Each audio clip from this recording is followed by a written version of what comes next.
et la foi. Alors, c'est un peu particulier ce que je vais faire là parce qu'il n'y a pas de séparation, logiquement. Dans ce processus, ça c'est même pas un processus, mais dans cette conversion, on ne peut pas séparer la repentance de la foi. Toutes ces choses-là, on peut se dire qu'elles se produisent en même temps. Cependant, pour comprendre doctrinalement ces deux aspects-là, on va bien être obligé de les séparer.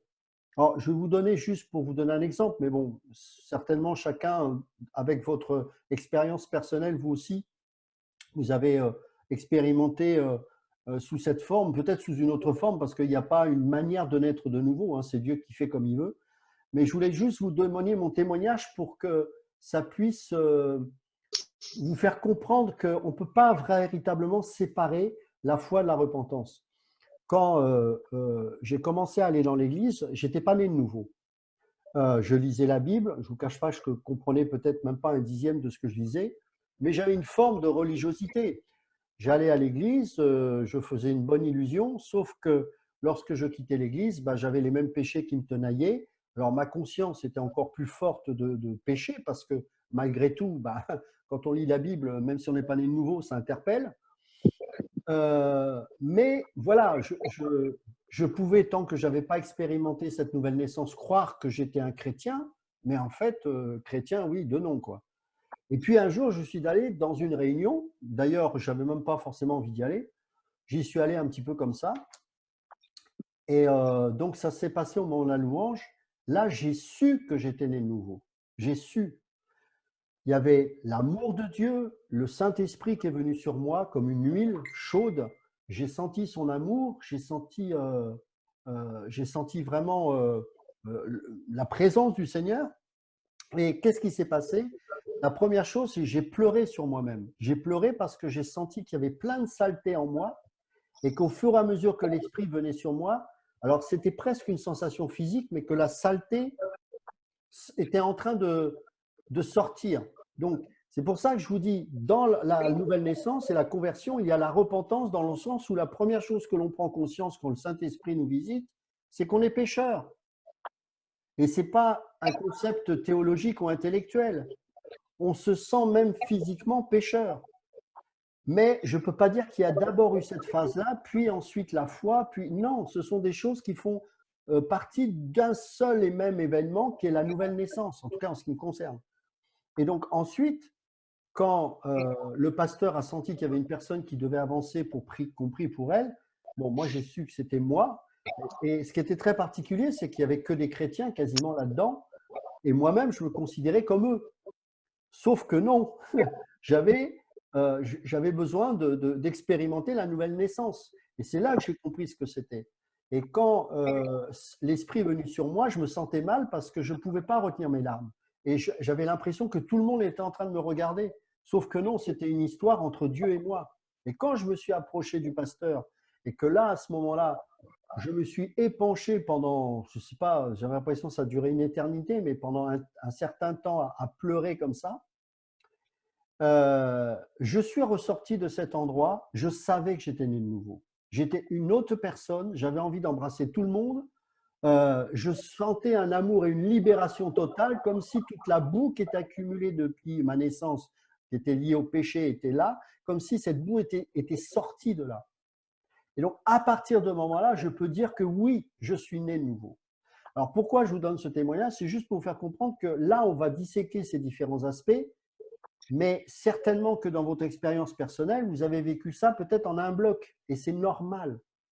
Simplement, tous ces aspects-là de la nouvelle naissance doivent y être, parce que le Saint-Esprit convainc de péché, de justice et de jugement, nous dit la parole.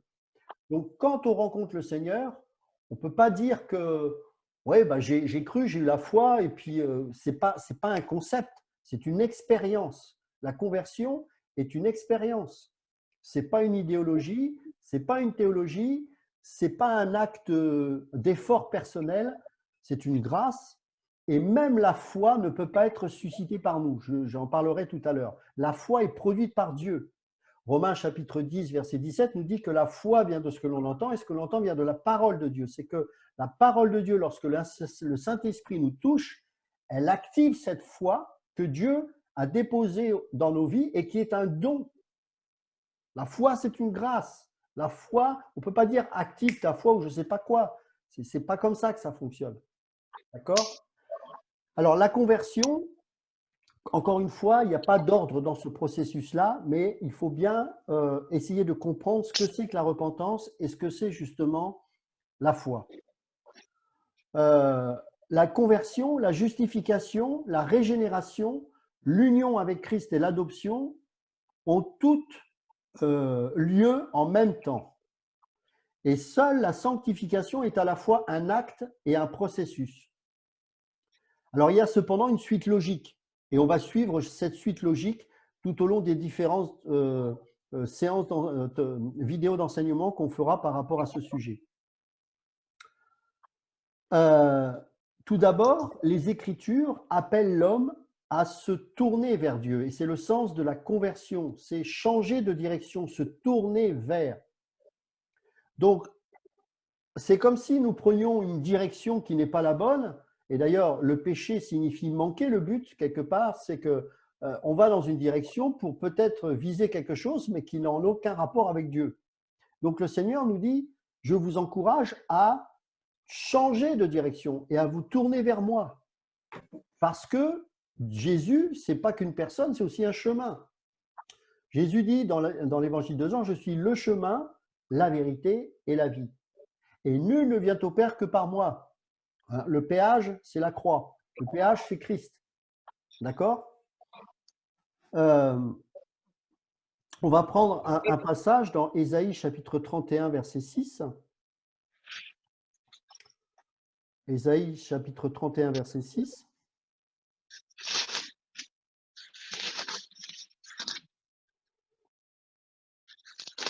Revenez à celui dont on s'est profondément détourné, enfant d'Israël. Donc, vous voyez, c'est un appel, à revenir au Seigneur. Et le mot ici, en grec, c'est un peu particulier, c'est shov, S-H-U-W-B. Alors, je ne sais pas comment on prononce en hébreu, mais ça veut dire retourner, revenir, se détourner de nos anciennes voies. D'accord? Un autre passage qu'on peut lire également dans Matthieu chapitre 18, verset 3.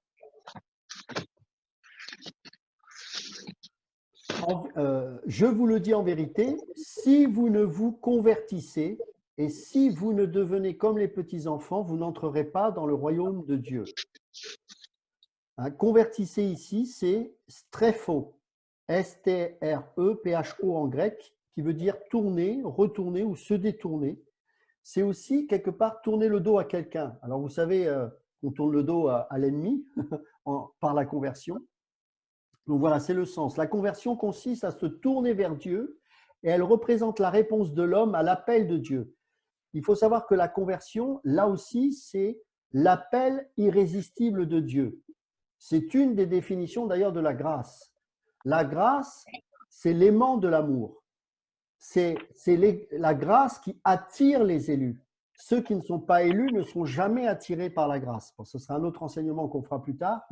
Mais seuls les élus ont cette capacité à répondre favorablement à la grâce parce que nous étions prédestinés par rapport à cela. Alors vous allez me dire, oui, mais alors est-ce que Dieu est méchant au point de dire, ah bah toi oui, l'autre non? Non, évidemment, c'est pas comme ça. C'est que c'est tout simplement une révélation. La terre attend, l'Épître aux Romains nous dit que la terre attend la révélation des fils de Dieu. Et cette révélation-là, elle est suscitée comme une fleur qui se met à éclore. Est-ce que la fleur, elle va éclore d'elle-même en réfléchissant? Non, c'est un processus. Eh bien, les élus sont là et à un moment donné, au temps de Dieu, à un moment donné, il va se passer quelque chose d'extraordinaire, c'est la conversion. C'est pour ça que Luther, j'aime beaucoup ce qu'il va dire quand il va être confronté à la fameuse controverse face à des évêques catholiques qui vont essayer de le faire revenir à la foi catholique. Il va dire, mais quelle prétention de croire que nous pouvons nous sauver par nous-mêmes. Et il avait réalisé que tous les actes qu'il pouvait faire pour essayer de se rapprocher de Dieu le rendaient d'autant plus malheureux parce qu'il se sentait toujours autant pécheur. Et lorsqu'il a lu que le juste vivra par la foi, l'Esprit de Dieu a révélé le Fils de Dieu qu'il était appelé à être. Est-ce qu'il a… Oui, bien sûr, il a cherché. Mais quand il est tombé sur ce passage, il n'y a pas eu un processus intellectuel, il y a eu une illumination qui fait que cette parole qui était révélée est devenue une réalité dans son cœur. Et ça, c'est le Seigneur qui, par le Saint-Esprit, a touché son cœur. Et là, ça a été une libération. Et quelque part, il a été le réformateur. Moi, je dirais le réformateur de la grâce. C'est pas seulement, on parle souvent de Luther par rapport aux indulgences, etc. C'est vrai. Mais c'est quand même quelqu'un qui a quand même clairement affiché le fait qu'on n'est pas sauvé par le sacrement de l'Église, ce qui était vraiment l'argument principal des catholiques. Et il disait non, le juste vivra par la foi. Mais il a fallu que le Saint-Esprit active cela dans sa vie pour que cette nouvelle naissance puisse se produire. La foi vient de ce que l'on entend, pas de ce que l'on lit. C'est-à-dire qu'il a lu, mais au travers de sa lecture, le Saint-Esprit a rendu cette lecture parole vivante, parler. Ça a parlé à son âme. Et ça a déclenché ce que vous savez par la suite. Donc, ce n'est pas lire la Bible, c'est que l'esprit, la lettre tue, mais l'esprit vivifie. Donc la parole de Dieu, c'est une parole. Quand je lis la Bible, je ne lis pas un livre, je lis une parole. S'il n'y a pas l'esprit, c'est une lettre. Ça, moi, je l'ai lu avant ma conversion. Croyez-moi, je la lisais vraiment. Je ne comprenais rien. Je ne pense pas être bête. Enfin, je ne suis pas non plus une lumière, comme dirait l'autre, mais je ne suis pas non plus un idiot au point de ne pas comprendre sujet, verbe, complément. Mais spirituellement, je voyais bien qu'il y avait un voile. Et c'est en Jésus-Christ que le voile est ôté. Donc la conversion, ce n'est pas un acte naturel. C'est une réponse de l'homme à l'appel de Dieu. Et elle comporte deux éléments que sont la repentance et la foi. La Bible ne demande jamais à l'homme de se justifier lui-même. Jamais, jamais, jamais. Et tant mieux, c'est pour ça que ça s'appelle bonne nouvelle. La bonne nouvelle, c'est que c'est Christ qui a fait tout le boulot. Il n'y a pas d'effort là-dedans. L'effort personnel, on n'est pas des Caïn, on est des Abel. Donc, la Bible ne demande jamais à l'homme de se justifier lui-même, de se régénérer lui-même ou de s'adopter lui-même. Dieu seul peut faire ces choses. Mais l'homme, parce que Dieu le rend capable, peut se tourner vers Dieu. Parce qu'à un moment donné, l'Esprit va l'inciter à prendre cette décision. Évidemment, on n'est pas des robots. L'Église de Jérusalem a reconnu ce qui suit. Dieu a donc accordé la repentance aussi aux païens afin qu'ils aient la vie. On voit ça dans Actes chapitre 11, verset 18. Donc là, il semble clair que la repentance et la foi conduisent à la justification et la justification conduit à la vie et non l'inverse. On va lire Romains chapitre 5, verset 17. Romains chapitre 5, verset 17.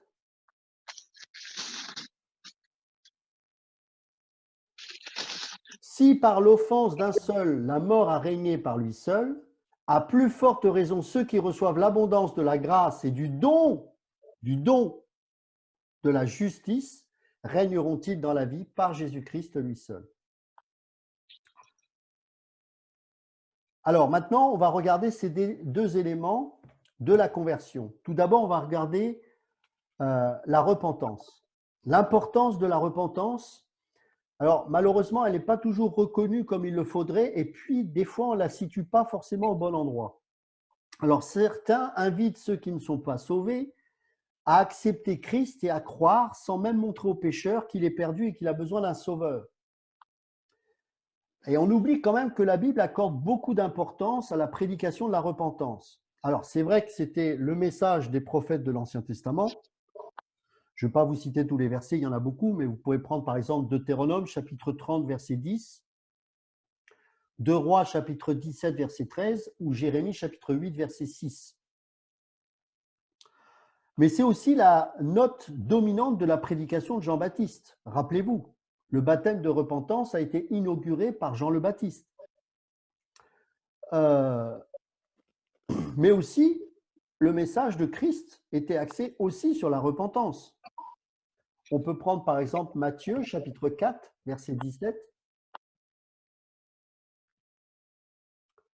Matthieu chapitre 4, verset 17.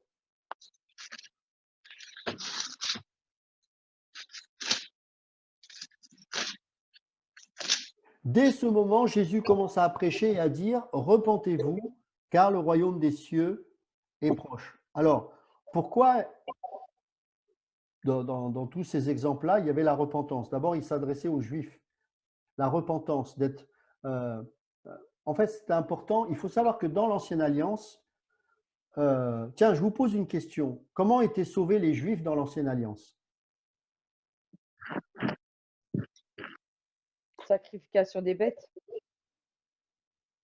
Non. Par grâce seulement et la foi. Qui a dit ça? C'est moi, Rock. Ça se discute. Non. Enfin, c'est pas exactement ça. C'est pas par les sacrifices. C'est Elisabeth, c'est toi qui as dit ça? Oui. Oui. Alors, c'est vrai qu'on pourrait croire ça parce que c'était important. Et en quoi les sacrifices étaient importants? Ouais, représenter. C'est un acte de foi quelque part. Exactement, C'est un acte de foi. exactement. Pour susciter l'espérance d'un Messie. Pourquoi? Parce qu'à chaque fois, on n'effaçait pas, c'était symbolique. À chaque fois, on leur rappelait leurs péchés. Puisqu'à chaque fois qu'ils faisaient un sacrifice, ils se rappelaient qu'ils avaient encore fait n'importe quoi et qu'ils avaient besoin de sacrifier. Ouais. Quand vous voyez l'exigence de la loi et des commandements de Dieu, quand vous voyez l'exigence des sacrifices, ça fatiguait tout le monde, cette histoire. Et donc, ça a été créé dans le but de susciter l'espérance du Messie. Donc, ils étaient sauvés par rapport à ça, c'est-à-dire cette espérance au Messie. C'est pour ça que quand Jésus est venu, il n'avait pas d'excuse, car c'était la confirmation de ce qu'ils attendaient depuis si longtemps. Abraham a vu, Jacob a vu. Il y a eu la parenthèse avec la loi de Moïse, mais Moïse a vu. Le nombre de fois où l'ange de Yahweh, qui était qu'une préfiguration de Christ, Melchizedek avec Abraham, etc., en fait, ils avaient cette notion du Messie. David. Donc, le salut est toujours en Christ, même sous l'Ancienne Alliance, sauf que c'était dans l'attente de la révélation du Mashiach qui devait venir sur cette terre. Nous, évidemment, on n'est plus dans l'attente. On est dans la réalité, dans le présent même, puisqu'il est venu il y a plus de 2000 ans de cela, etc. Donc, mais le salut, le point central du salut, que ce soit sous la Nouvelle Alliance comme sous l'Ancienne Alliance, c'est Christ. Alors évidemment, Christ, sous l'Ancienne Alliance, comme il n'était pas venu sur cette terre, c'était pour susciter justement cette espérance, cette attente, parce que tout cela, c'était pour provoquer en eux cette attente, cette espérance dans le Messie, et cela même avant la loi, d'ailleurs dès Adam, hein. Et pour nous, évidemment, c'est devenu une réalité. D'accord?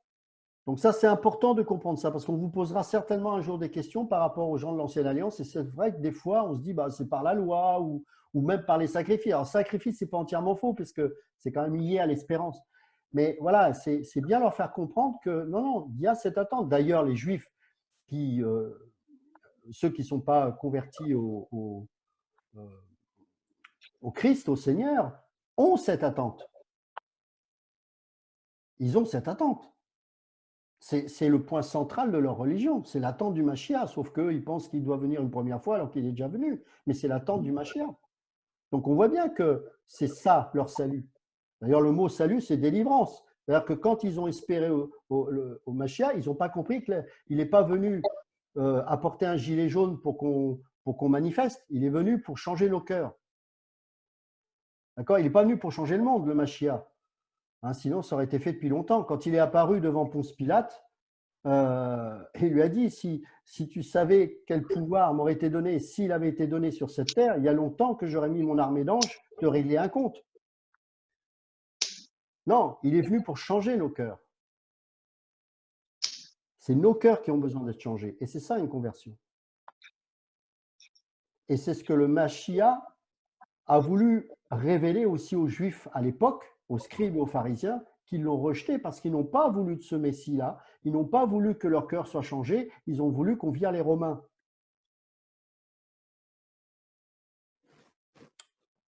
Un ange passe. Ok, on continue. Alors, donc la repentance, on voit que c'était quand même une note dominante de la prédication, que ce soit de Jean-Baptiste, des prophètes de l'Ancien Testament ou de Christ. D'accord? Et des 12 apôtres, bien évidemment. On voit ça notamment dans Marc chapitre 6, verset 12. Et bien sûr, le fameux message de Pierre le jour de la Pentecôte dans Actes chapitre 2, verset 38, une des plus belles prédications qui a eu lieu, évidemment, et qui a inauguré l'Église. Alors, elle occupe, cette repentance, une place fondamentale dans la prédication de Paul.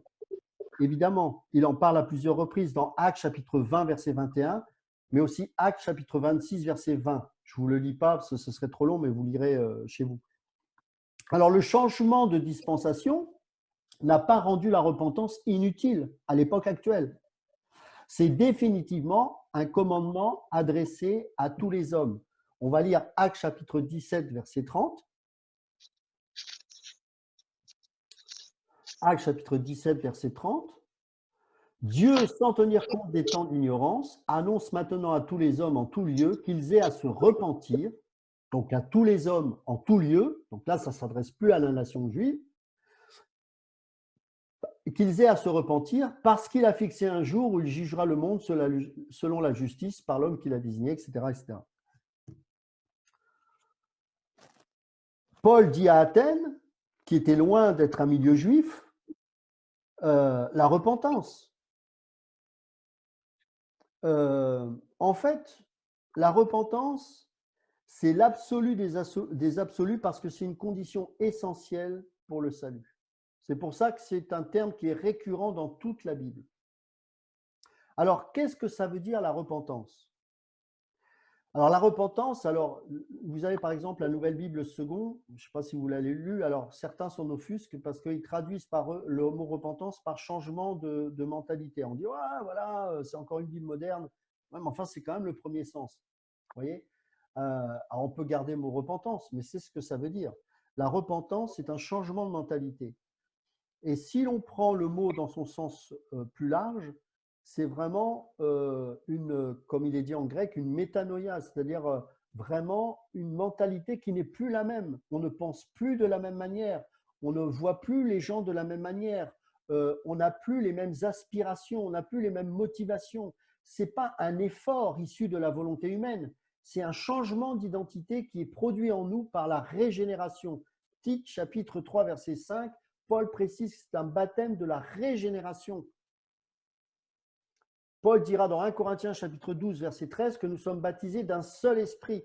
Quand l'esprit est en nous, nous recevons le baptême du Saint-Esprit au moment du salut, et ce qui fait que nous changeons d'identité. C'est fini, nous ne sommes plus les mêmes. Je n'ai pas à produire un effort. Alors évidemment, là encore, j'aurais besoin petit à petit, et ça c'est la sanctification, de me mettre à part et de travailler à mon salut. Ça ne veut pas dire que je ne suis pas sauvé, mais de fructifier ce salut. Mais il y a eu un changement d'identité, ce qui fait que je n'ai plus les mêmes aspirations. Vous avez dû goûter ça certainement. Quand je nais nouveau, il y a des choses, je n'ai même plus envie de le faire.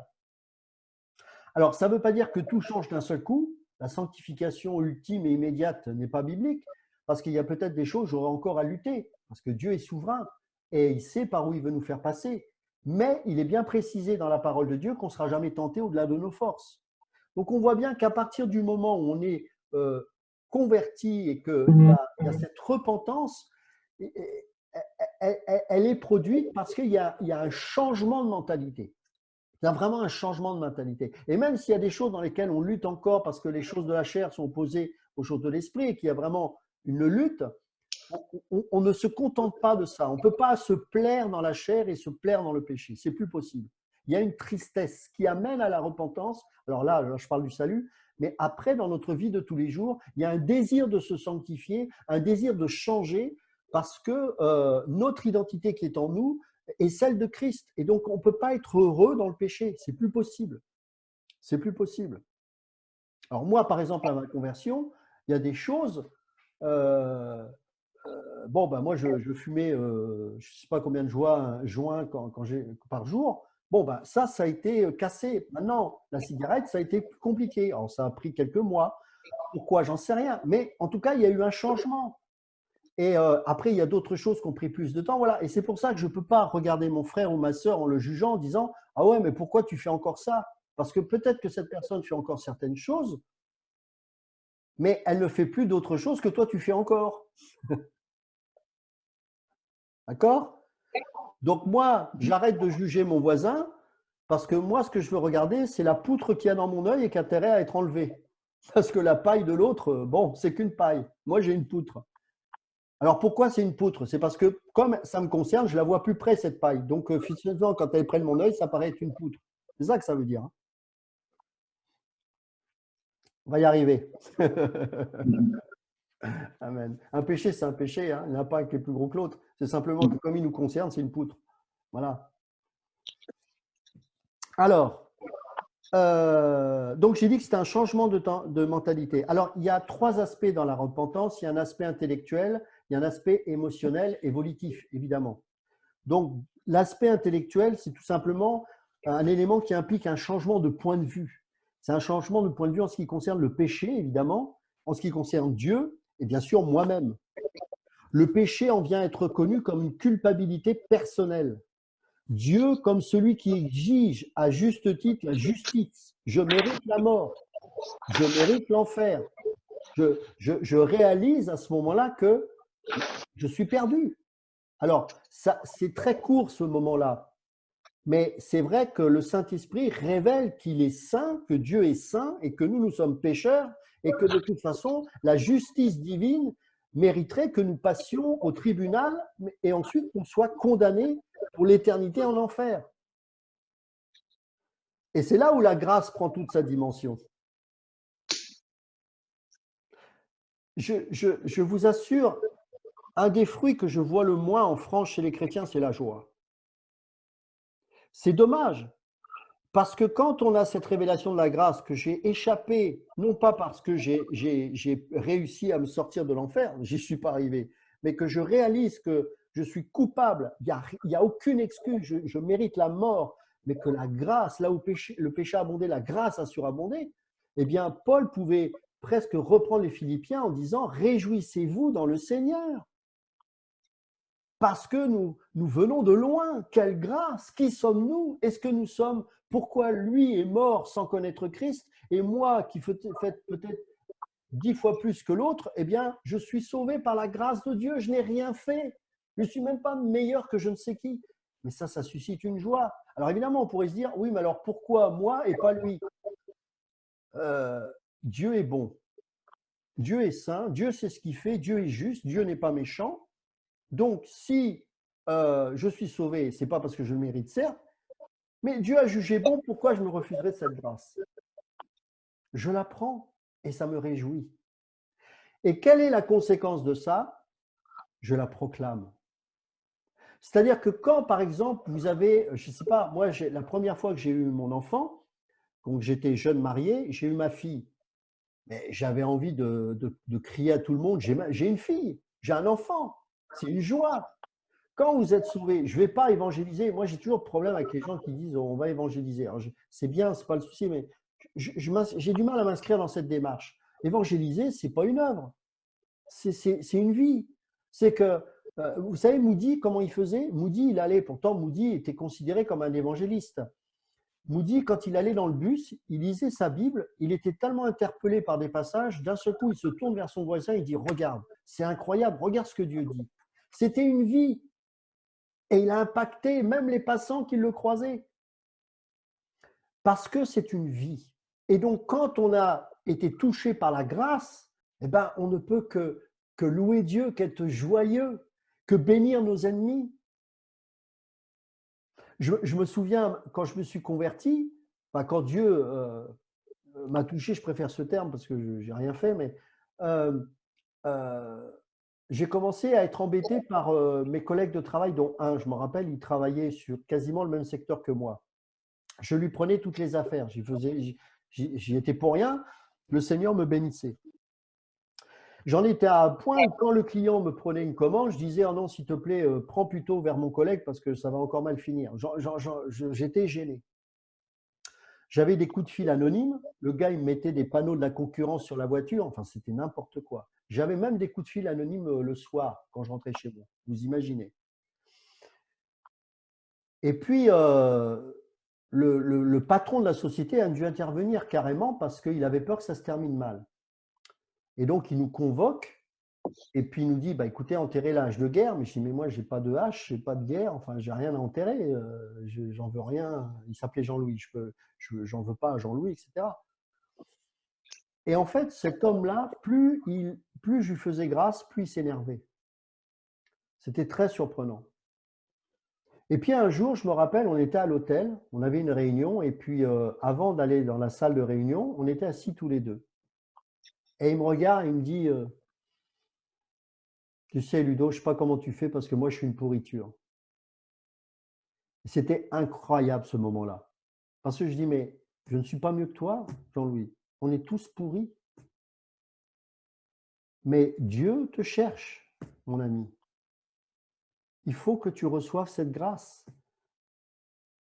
Tu as passé ta vie à faire des efforts par toi-même. Tu t'es construit ta vie. Tu as réussi. Et c'est peut-être ça ton problème.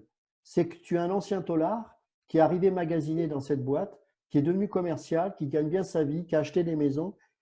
Et quelque part, tu sais que tu es pourri, mais en même temps, il y a cette dualité en toi qui fait que, après tout, je mérite aussi tout ce que j'ai construit.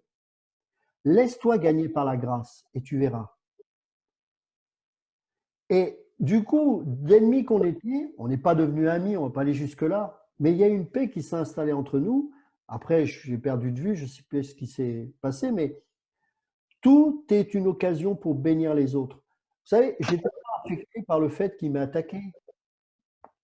Qu'est-ce que vous voulez que ça me fasse? J'ai une autre identité. Le business que Dieu m'a donné, il marche parce que Dieu m'a placé là et il fait ce qu'il veut. Donc, je trouve qu'on ne voit pas suffisamment la différence entre quelqu'un qui est né de nouveau et quelqu'un qui n'est pas de Dieu. On voit pas, on devrait voir, je vous assure, on devrait voir dans un endroit quelqu'un qui est marqué par la grâce de Dieu. Ça impacte. Je ne parle pas des conversions, je ne parle pas des résultats, je ne parle même pas de ça, mais en termes de personnes. Quand la grâce est dans un monde de ténèbres, mince, mais forcément, il se passe quelque chose. Peut-être même de la persécution, du rejet, mais quand la grâce est là, ça brille. Moi, je suis convaincu qu'il peut y avoir un tueur en série qui va croiser un chrétien qui vit par la grâce, sans même qu'il lui parle, d'un seul coup, il va changer ses plans. J'en suis convaincu. N'en faites pas une méthode, ce n'est pas ce que je veux dire. C'est que quand la grâce est en vous, quand vous la vivez pleinement, et ben même vos imperfections, vous n'êtes pas là en train de vous dire « Ah, j'ai encore échoué », parce que ça, c'est de l'orgueil.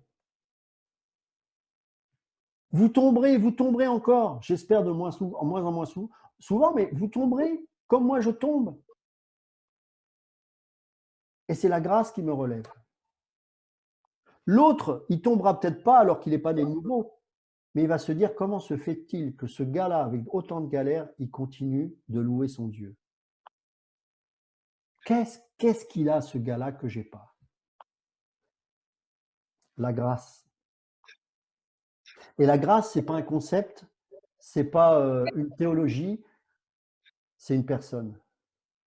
C'est une relation d'amour, c'est une histoire d'amour. C'est un amour incroyable. Vous savez pourquoi le monde va aussi mal? C'est parce qu'il a tellement envie d'être aimé qu'il est prêt même à s'entretuer avec son voisin. Pourquoi il y a eu des guerres, des choses comme ça? Au-delà de l'orgueil et de la folie de l'homme, il y a une telle soif d'aimer qui est déraisonnable parce qu'on veut des fois imposer à l'autre qu'il adhère à nos convictions au point où on est prêt à le tuer s'il n'accepte pas nos convictions. C'est quelque part une soif d'absolu d'idéal que l'on ne trouvera qu'en Dieu et qui fera que notre cœur sera enfin apaisé lorsque la grâce de Dieu se révélera.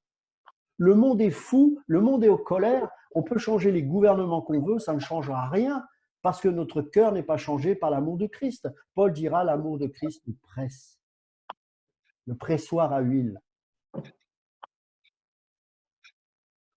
C'est ça qui est important. Donc cet élément implique un changement de point de vue. Donc c'est un acte, quelque part, la repentance, dans un premier temps, intellectuel. La repentance comporte également donc un changement de mentalité à propos de Christ. On n'a plus la même vision de Christ. Pierre invite les Juifs à considérer Christ non comme un simple homme ou un imposteur ou un blasphémateur, mais comme le Messie promis et le Sauveur. Donc il y a une démarche intellectuelle, il argumente, il théorise. La repentance est aussi un élément évidemment émotionnel. C'est un changement de sentiment.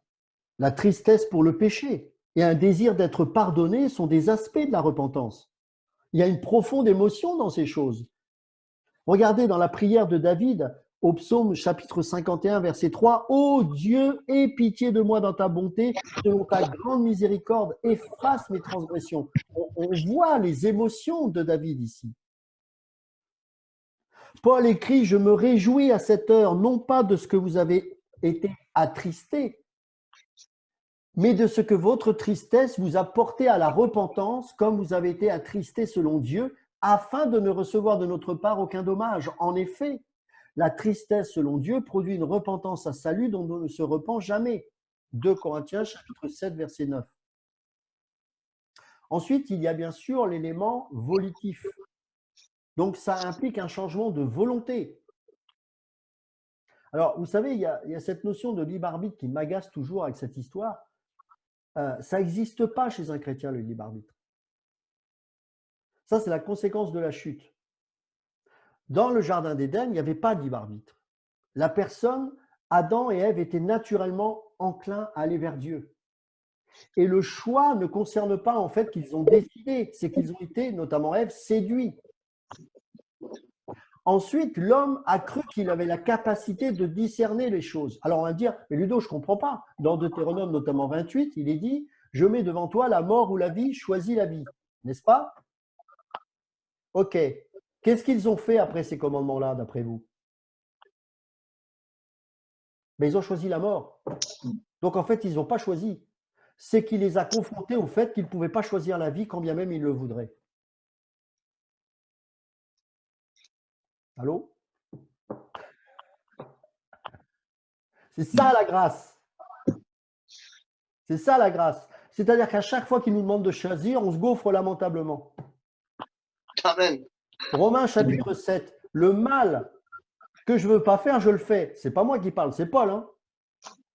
Et ce n'est pas Paul inconverti, c'est Paul né de nouveau. Le mal que je veux faire, que je ne veux pas faire, je le fais. Et le bien que je voudrais faire, j'y parviens pas. Qui me délivrera?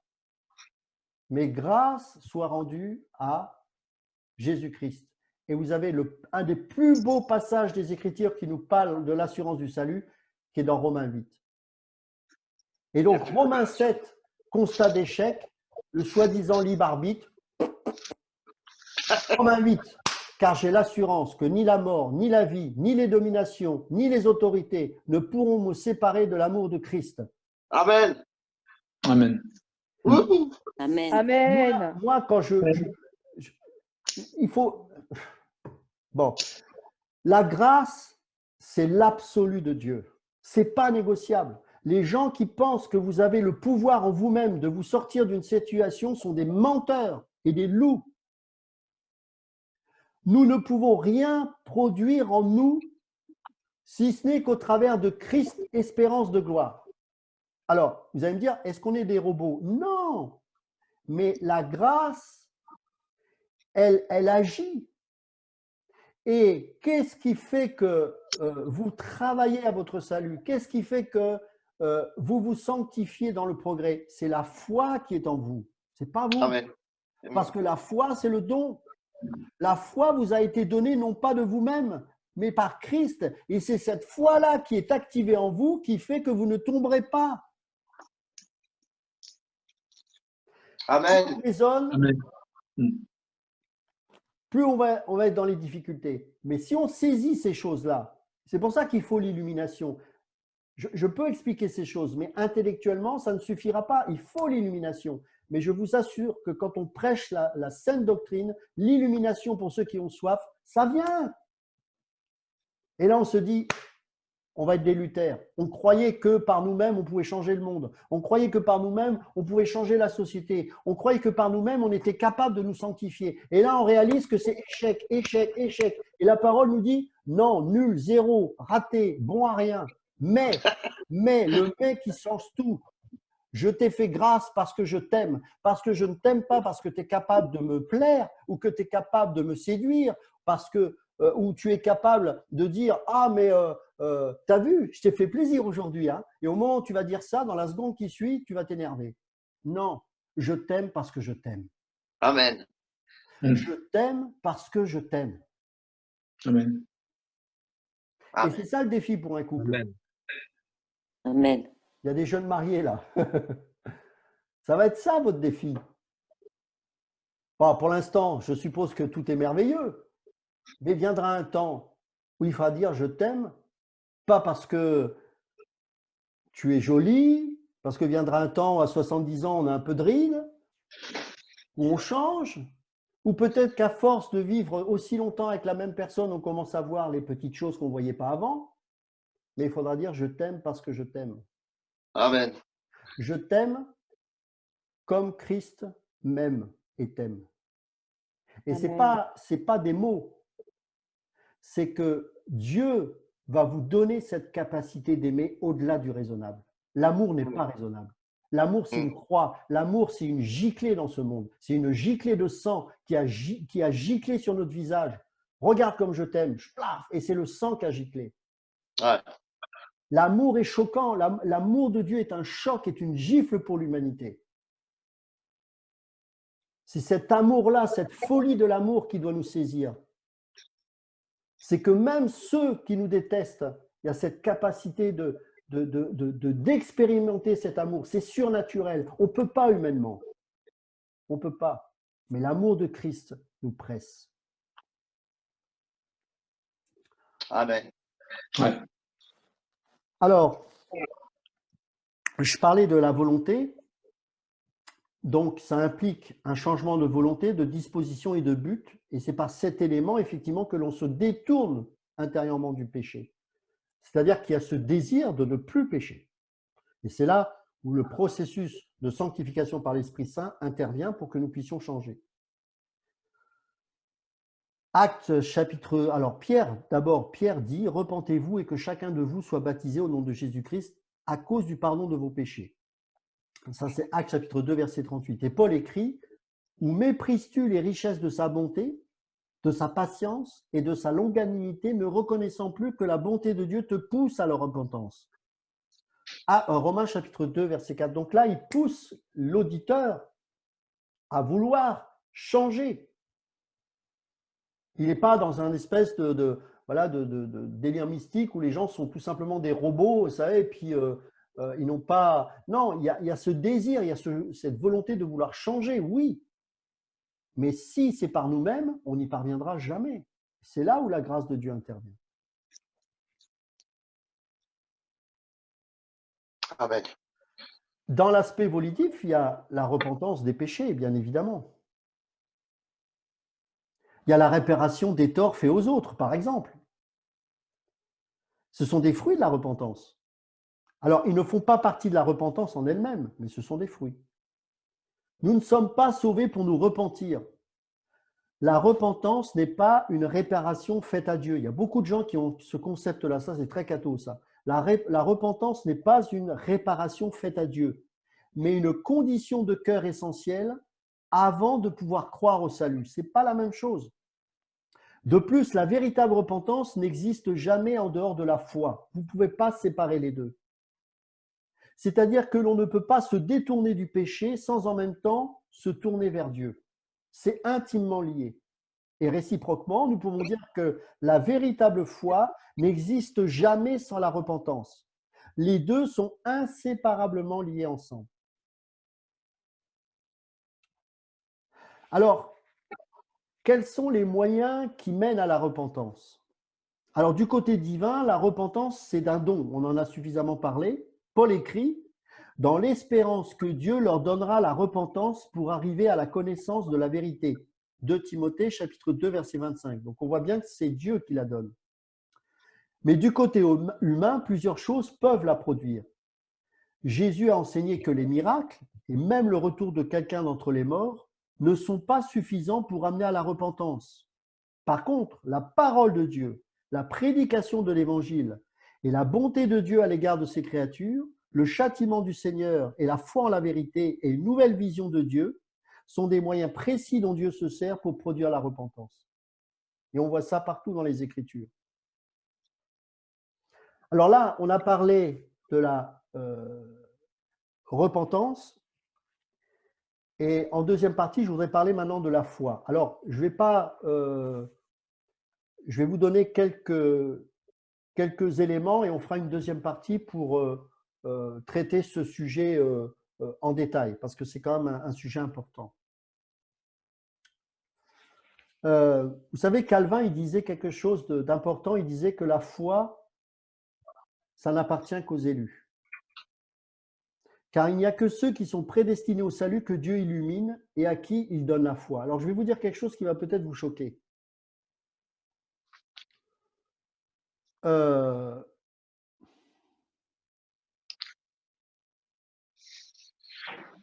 salut n'est que pour les élus. Alors, je sais que j'ai certainement pas mal de charismatiques ici autour de moi et je sais qu'il y a parmi le milieu charismatique beaucoup d'arminianistes.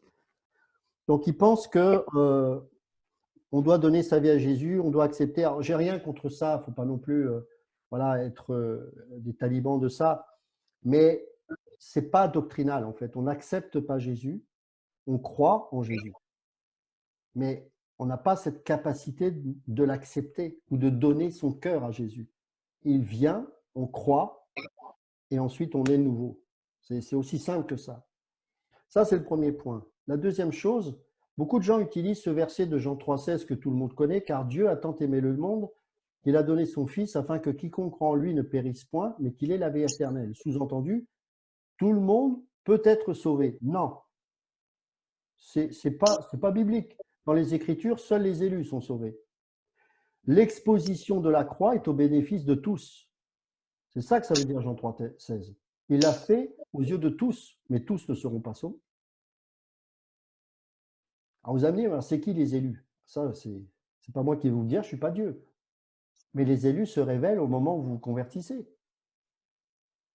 Là, par exemple, je m'adresse à des élus. Vous êtes des élus, vous êtes saints. Et ne croyez pas que c'est parce que vous avez donné votre cœur à Jésus que vous êtes sauvés. C'est prétentieux, c'est faux. C'est parce que Dieu a mis en vous le vouloir et le faire. Et qu'au moment opportun, l'élu que vous étiez s'est révélé. Alors évidemment, dans votre expérience, vous naissez de nouveau au moment où vous croyez. Mais vous pensez que le Seigneur va attendre quelque chose de votre part, indépendamment de lui, pour que vous naissiez de nouveau? Ce n'est pas possible. Alors, est-ce que pour autant, Dieu a destiné les uns au ciel, les autres en enfer? C'est un faux débat, ce n'est pas le sujet. Le sujet, c'est que les élus se révèlent lorsqu'ils naissent de nouveau et que ceux qui ont été au bénéfice du sacrifice du Seigneur, ce sont les élus. Pourquoi je vous dis ça? Parce que si c'était tout le monde qui était au bénéfice de ça, ça veut dire que le sacrifice n'était pas suffisant. C'est important. Ça voudrait dire que ceux qui n'ont pas cru en lui, eh ben, la croix n'a pas été efficace pour eux. Donc, ce n'est pas possible. La croix est l'œuvre parfaite pour les élus. Alors, pour ceux qui veulent un peu s'arracher les cheveux comme moi, alors moi c'est fini, j'en ai plus, mais vous pouvez lire Calvin qui a vraiment mis tout ça de manière magistrale et je vous encourage à le lire parce que, alors, c'est pas, je vais vous dire ça, en fait c'est pour vous encourager parce que je crois qu'on a besoin d'être libéré d'une fausse religiosité. Vous savez, les œuvres, ça fatigue. C'est fatigant les œuvres. Pourquoi c'est important de croire que seuls les élus seront sauvés? D'abord parce que ceux qui ne sont pas élus ne sont pas sauvés. Après, c'est logique. Mais c'est aussi le fait de dire que vous n'êtes pas comme tout le monde. Ne croyez pas que vous êtes des êtres insignifiants et que vous êtes, certes, Paul dira, nous sommes les balayeurs du monde. Oui, on est considérés comme tels, mais pourquoi? Parce qu'on est jalousé. Spirituellement, les ténèbres nous jalousent. Nous ne sommes pas n'importe qui, mes frères et sœurs. Nous sommes des élus. Il y en a pour être président de la République, qui ont écrasé plein de gens pour ça. Il y en a qui ont fait peut-être un bac plus 20. Mais nous, on a été élus par Dieu. Ça veut dire que quand vous vous regardez dans une glace, ne vous méprisez pas. Vous êtes des élus. Ça veut dire que vous n'êtes pas le fruit du hasard, vous n'êtes pas le choix hasardeux de quelqu'un qui aurait fait juste une petite confession de sa bouche pour dire j'ai cru. Non, non, c'est beaucoup plus puissant que ça. Et d'ailleurs, j'en veux pour preuve notamment, enfin, ce n'est pas une preuve, c'est une expérience, mais je pense que certains ont dû ressentir ça. Moi, quand je suis né de nouveau, j'avais l'impression que finalement, j'étais destiné à ça. Mais il a fallu que je naisse de nouveau pour réaliser ça. Je ne sais pas si ça vous est arrivé, cette sensation. Quand je suis né de nouveau, c'est comme si je disais, ça devait arriver.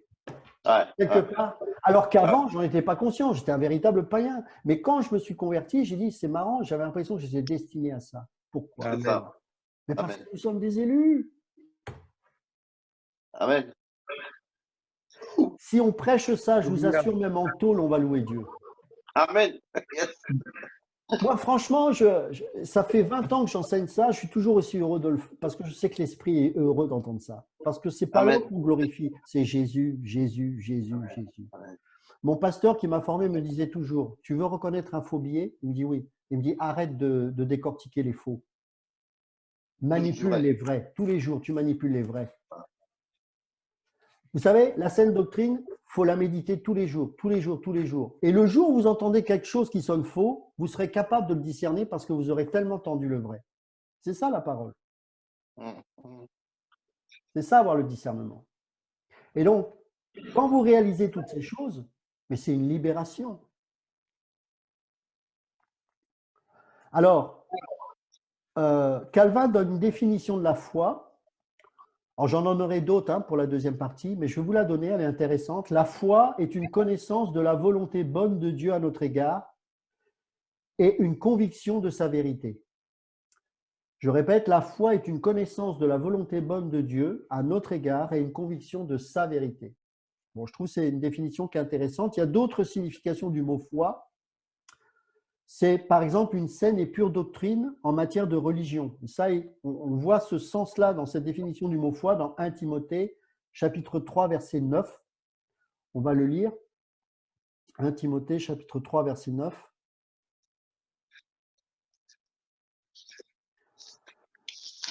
Conservant le mystère de la foi dans une conscience pure. Là, ici, le sens du mot foi, c'est saine et pure doctrine. Ça nous parle de la doctrine. Vous avez aussi la foi qui a le sens d'un objet ou un but particulier. Par exemple, dans Marc, chapitre 2, verset 5. Jésus, voyant leur foi, dit aux paralytiques, là, ici, c'est une foi active par rapport à un besoin précis. D'accord? Alors, Paul également lie la foi au don de faire des miracles, dans 1 Corinthiens, chapitre 13, verset 2. Ce don que reçoivent parfois ceux qui ne sont pas régénérés par le Saint-Esprit et qui ne craignent pas sincèrement et honnêtement le Seigneur. Là encore, on nous parle souvent de salut par rapport aux paraboles des 4 terrains. Oui, mais quand il est utilisé, quand on parle du terrain, de la bonne terre, cette terre, ce n'est pas vous qui en enlevez les pierres. La terre était dès le départ bonne. Allô? La terre était dès le départ bonne. Vous n'avez rien fait pour ça. C'est que la terre était bonne. Donc, ça a produit du fruit à salut. Et la terre qui est tombée sur une terre peu profonde, ben, c'est parce qu'elle était peu profonde. La personne la reçoit, mais avec peu de profondeur. Vous avez aussi des gens qui vont utiliser le don de miracle ou le don de foi à des fins personnelles. Vous avez des gens qui ont goûté le céleste, comme il est dit dans Hébreux chapitre 6, et on utilise à tort ce verset pour dire qu'on peut perdre son salut. Alors ça n'a rien à voir, c'est ceux qui ont goûté. Et d'ailleurs, ces gens-là ne sont pas amenés à une repentance possible. Parce que ce sont des gens qui n'en ont rien à faire. et qui vont utiliser sporadiquement des interventions divines, mais la conversion personnelle ne les atteindra pas. C'est comme ça. Alors, ce n'est pas à nous de savoir qui et comment, ce n'est pas notre sujet, bien sûr. Ça, c'est l'affaire de Dieu. La foi, c'est une connaissance surnaturelle. La foi, c'est une connaissance surnaturelle. Éphésiens chapitre 3.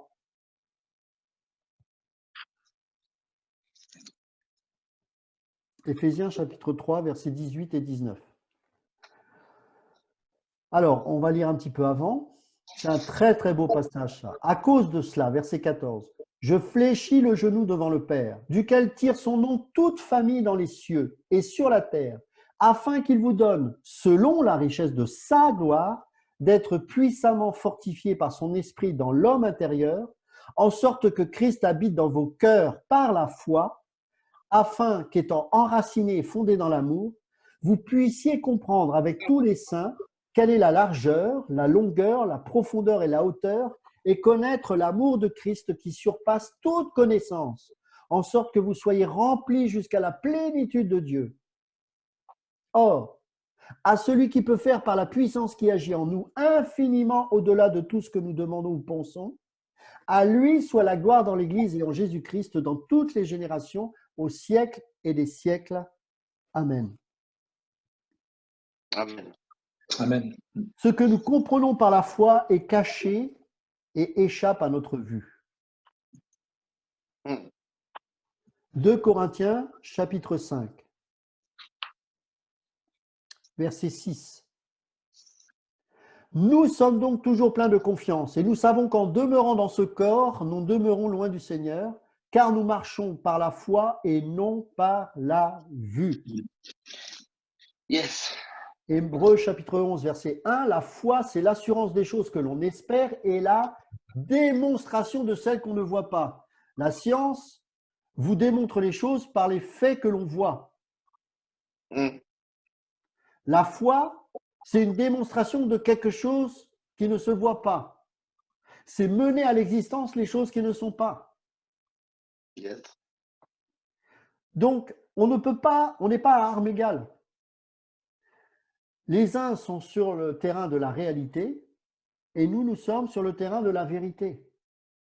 Et pour que ceux qui sont dans la réalité puissent saisir de quelle vérité nous sommes animés, il faut la foi qui va amener à ce que cette vérité devienne une réalité dans nos vies de manière surnaturelle pour confondre ceux qui sont liés à la terre. Ouais. Amen. Wow. Nous sommes des êtres spirituels. Vous savez, même si vous vous levez le matin, des fois on peut se dire, et je suis le premier à penser ça parfois aussi, ouais bon, ouais d'accord, je suis élu, je suis spirituel, mais quand je me vois là ce matin, faut vraiment la foi.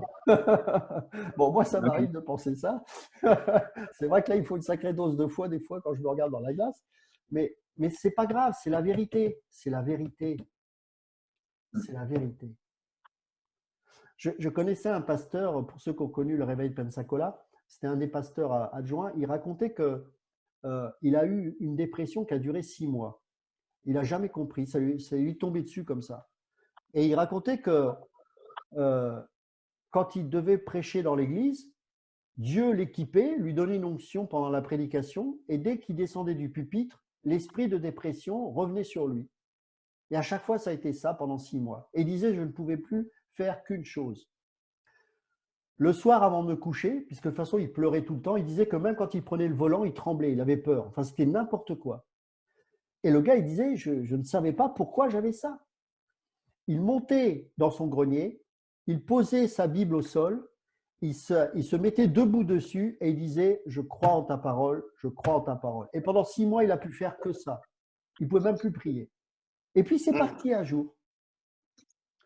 Et il a demandé au Seigneur, mais pourquoi tu m'as fait passer par là? Il n'a jamais eu la réponse.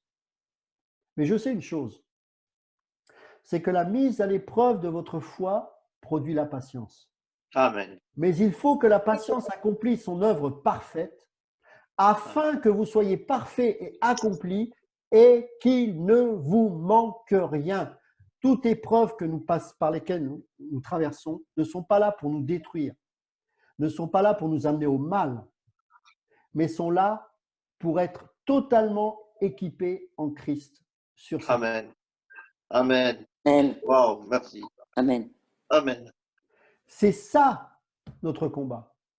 Et il y a des fois, je me disais, Seigneur, pourquoi?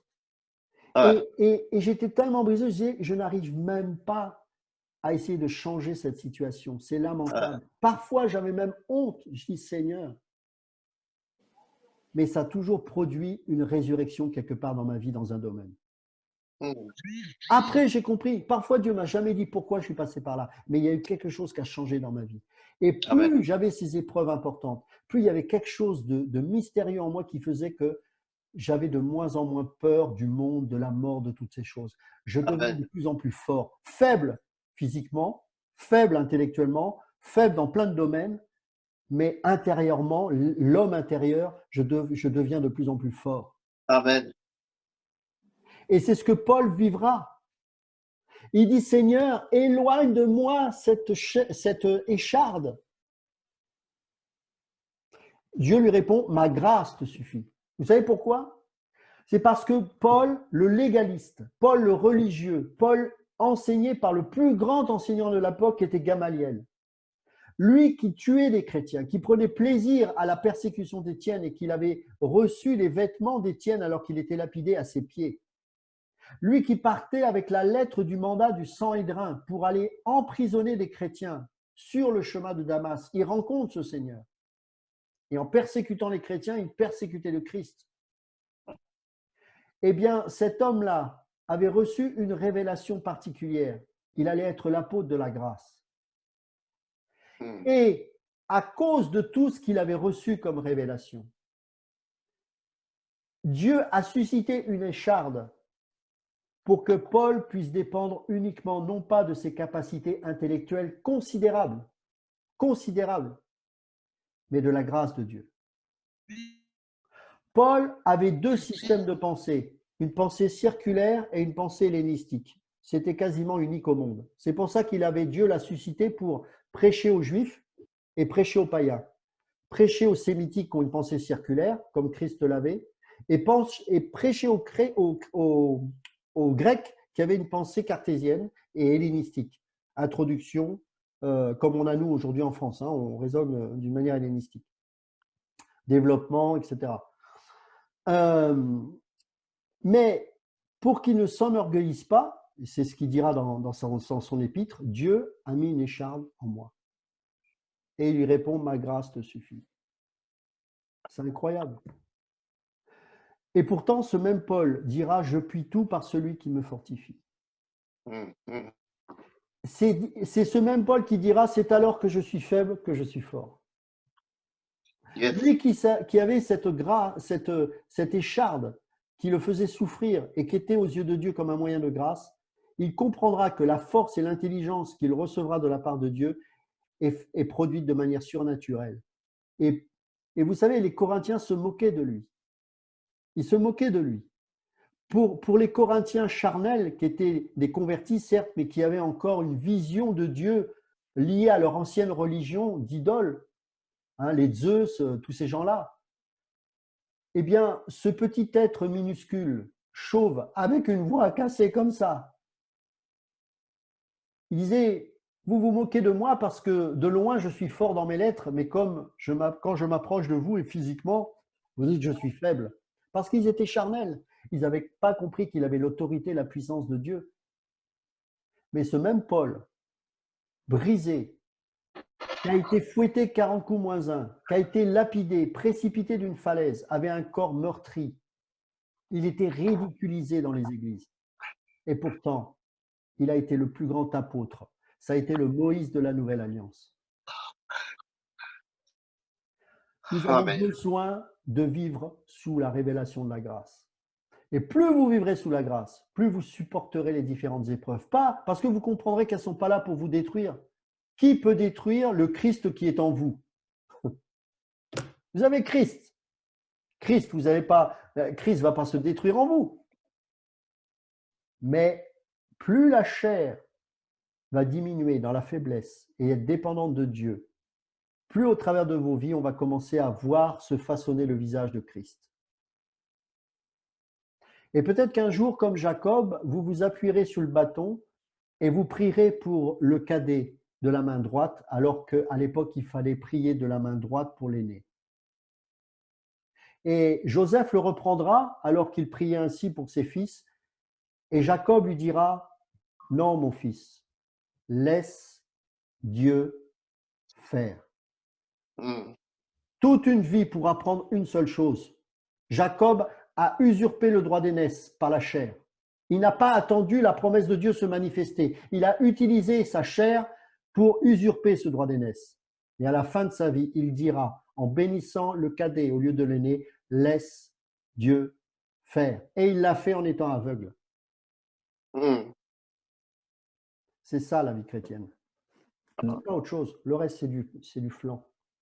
Ouais. Wow. Merci beaucoup. Et c'est ça la foi.